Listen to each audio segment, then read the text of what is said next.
Selam arkadaşlar ve bugüne hoş geldiniz. Bugün bembeyaz bir Mart sabahı.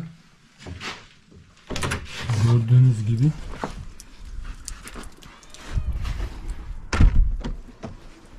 Peki bu ne anlama geliyor?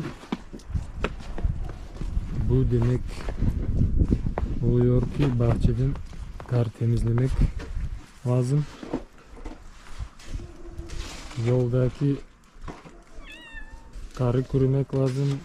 Arabayı kardan temizlemek lazım. Bu bazen 3-5 gün üst üste oluyor.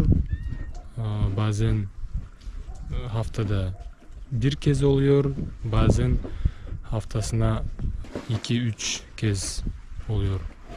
Olabilir.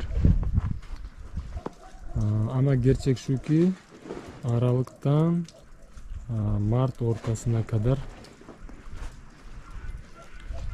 bu böyle devam ediyor. Başta eğlenceli geliyor.